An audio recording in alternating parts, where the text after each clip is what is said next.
اب کائنات کے اندر جتنے بھی اولیاء کرام اس سے پہلے ہو گزرے ہیں یا اس کے بعد جو آنے ہیں، ان اولیاء کے اندر سب سے بڑا مقام اللہ نے جس کو عطا فرمایا ہے وہ سیدنا شیخ عبد القادر جیلانی رضی اللہ تعالی عنہ کو عطا فرمایا ہے۔ عمومی طور پہ جب یہ بات کی جاتی ہے تو لوگ یہ سمجھتے ہیں کہ شاید آپ کے پاس اتنا زیادہ علم نہ ہوا ہو، شاید آپ ایک عام طور پہ جس طرح ہم سمجھتے ہیں کہ آج کل خانقاہی نظام کے اندر ہم دیکھتے ہیں، ہم عمومی طور پہ یہ سمجھتے ہیں کہ آپ بھی شاید اسی طرح کے کوئی پیر فقیر یا اللہ کے ولی تھے جس طرح کے ہم ایک نقشہ اپنے ذہن کے اندر بنا لیتے ہیں۔ ایسی بات نہیں ہے، اللہ نے آپ کو اتنا بڑا بلند مقام عطا فرمایا تھا کہ ولایت کے اندر بھی آپ کا برابر کوئی نہیں تھا، علم کے لحاظ سے بھی آپ سے بڑا، علمی لحاظ سے حضور کی امت کے اندر اصحاب رسول کے بعد کوئی ایسا نہیں تھا۔ اللہ نے ہر لحاظ سے آپ کو ایسے مقامات عطا فرمائے تھے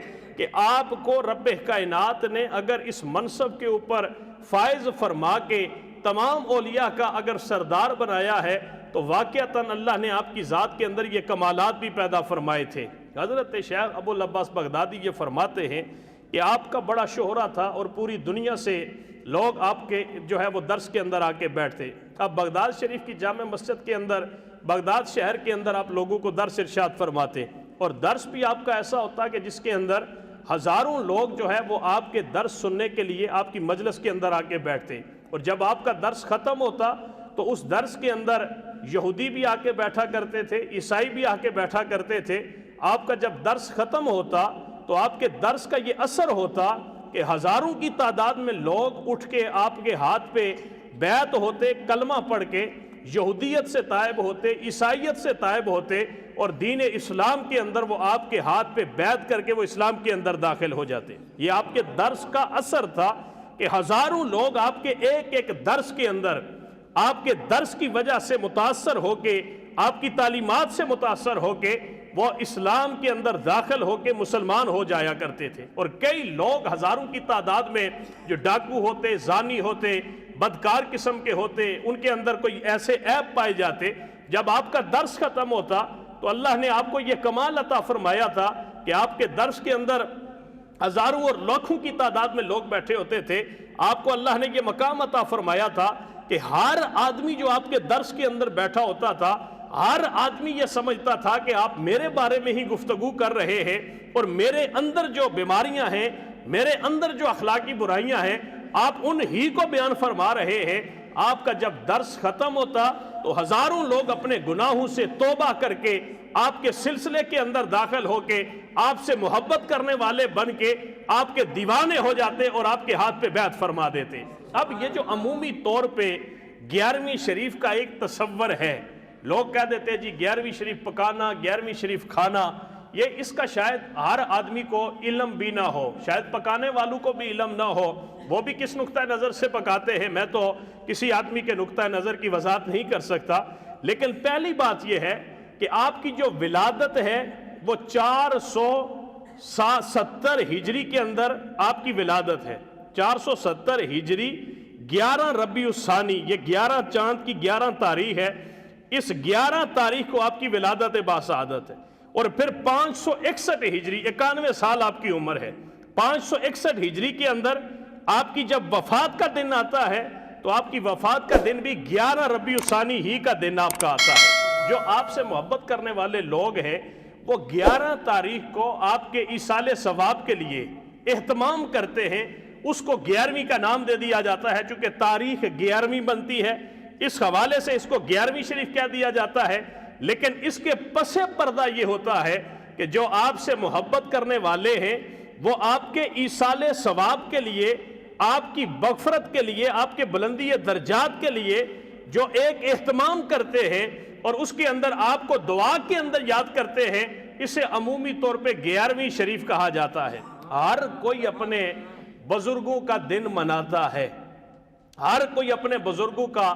سالانہ جشن مناتا ہے، برسی بناتا ہے، کانفرنسیں کرتا ہے، اجتماعات کرتا ہے۔ میرے بھائی، ہر کسی کے اپنے بزرگ ہوتے ہیں، ہر کوئی اپنے بزرگوں کی جو ہے وہ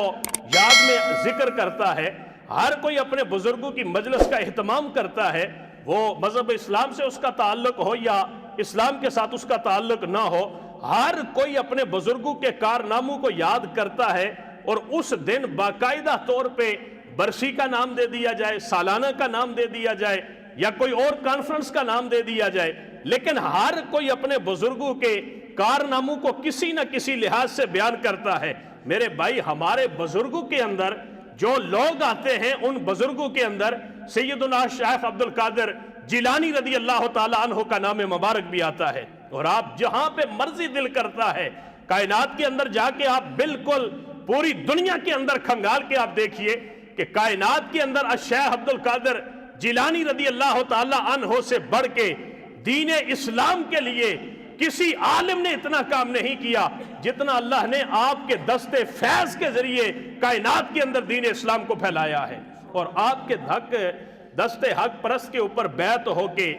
لاکھوں لوگ جو ہے وہ یہودیت اور عیسائیت سے تائب ہو کے دائرہ اسلام کے اندر داخل ہوئے، اور اللہ نے آپ کو اتنا بڑا علمی مقام عطا فرمایا تھا، اتنا بڑا علمی مقام عطا فرمایا تھا کہ شیخ ابو العباس بغدادی یہ لکھتے ہیں کہ میں ایک دفعہ علامہ جوزی کے پاس گیا۔ علامہ جوزی بہت بڑے مفسر، محدث اور فقی تھے بغداد کے اندر، بہت آپ کے علمی مقام کو ہر کوئی جانتا اور پہچانتا ہے۔ ابو العباس بغدادی یہ کہتا ہے کہ میں علامہ جوزی کے پاس گیا اور علامہ جوزی سے یہ کہا کہ شیخ عبد القادر جیلانی کا بڑا شہرہ ہے، بڑی دنیا ان کے پاس درس سننے جاتی ہے، تو ہم بھی نہ چلیں ان کے پاس ایک دن آپ کی مجلس کے اندر جا کے بیٹھیں۔ ابو العباس کہنے لگے کہ علامہ جوزی نے کہا کہ بالکل تیاری کریں، ان کے درس کے اندر ہم جاتے ہیں۔ وہ کہتے ہیں کہ میں جب وہاں گیا تو ایک قاری نے قرآن حکیم کی ایک آیت مبارکہ تلاوت کی تو حضرت شیخ عبد القادر جیلانی رضی اللہ تعالی عنہ نے اس کی ایک تفسیر بیان فرمائی، ایک تشریح آپ نے اس آیت مبارکہ کے ضمن میں بیان فرمائی۔ تو آپ فرماتے ہیں، ابو العباس بغدادی فرماتے ہیں کہ میں نے علامہ جوزی سے پوچھا کہ آپ کو اس کا علم تھا؟ علامہ جوزی نے کہا مجھے پتا ہے۔ آپ فرماتے ہیں شیخ عبد القادر جیلانی نے پھر اسی آیت مبارکہ کی دوسری تفسیر بیان فرمائی۔ میں نے پھر علامہ جوزی سے پوچھا کہ آپ کو اس کی تفسیر کا پتا ہے؟ پھر تیسری جو ہے وہ آپ نے تفسیر بیان فرمائی۔ میں علامہ جوزی سے ہر تفسیر کے بعد پوچھتا رہا کہ آپ کو اس کا علم ہے؟ علامہ جوزی فرماتے رہے ہاں مجھے اس کا پتہ ہے۔ علامہ ابو العباس بغدادی یہ فرماتے ہیں کہ آپ نے 7 تفسیریں بیان فرمائی اس ایک آیت مبارکہ کی۔ میں ہر آیت تفسیر کے بعد پوچھتا رہا کہ آپ کو اس کا پتہ ہے؟ آپ فرماتے ہاں مجھے پتہ ہے۔ لیکن جب 7 کے بعد عبد القادر جیلانی رضی اللہ تعالی عنہ نے آگے جب تفسیرات بیان کرنی شروع فرمائی تو میں ایک ایک کے اوپر علامہ جوزی سے پوچھتا رہا کہ آپ کو اس کا پتہ ہے؟ علامہ جوزی کہے نہیں مجھے اس کا کوئی پتہ نہیں۔ پورے شہر کا جو سب سے بڑا فقی اور محدث و مفسر ہے وہ آپ کی مجلس کے اندر بیٹھا ہے اور آپ علمی اپنا فیضان جاری فرما رہے ہیں۔ ابو العباس بغدادی فرماتے ہیں کہ یہاں تک کہ آپ نے 40 تفسیریں اس ایک آیت مبارکہ وہاں بیان فرمائی، میں 7 کے بعد ہر تفسیر کے اوپر علامہ جوزی سے یہ پوچھتا رہا کہ آپ کو اس کا پتہ ہے؟ آپ کو اس کا پتہ ہے؟ لیکن علامہ جوزی فرماتے کہ مجھے اس کا کوئی علم نہیں، میں نے کہیں پہ یہ نہیں پڑھا، میرے وہم و گمان کے اندر بھی یہ تفسیر نہیں بنتی جو شیخ عبد القادر جیلانی بیان فرماتے ہیں۔ آپ فرماتے ہیں کہ آپ نے اس ایک آیت مبارکہ کی 40 تفسیرات جب بیان فرمائی تو آپ نے کہا لوگوں یہ کیل و کال کا مسئلہ تھا، اب آئیے حال کی طرف آتے ہیں اور اپنی باطنی دنیا کو سنوارنے کے لیے اپنے باطن کی طرف ہم اپنی توجہ کرتے ہیں۔ ابو العباس بغدادی فرماتے ہیں کہ آپ نے صرف ایک دفعہ اپنی زبان مبارک سے لا الہ الا اللہ محمد رسول اللہ پڑھا، صرف ایک دفعہ آپ نے پڑھا اور حالت یہ تھی کہ اس پورے مجمع کے اوپر وجد طاری ہو گیا، یہاں تک کہ علامہ جوزی کے اوپر بھی یہ کیفیت طاری ہو گئی کہ آپ نے بھی اپنے جسم کے لباس کو تار تار کر دیا اور آپ بھی وہاں بے آب ماہی کی طرح تڑپنا شروع ہو جاتے ہیں اور اس مجلس کے اندر آپ کی یہ کیفیت بن جاتی ہے۔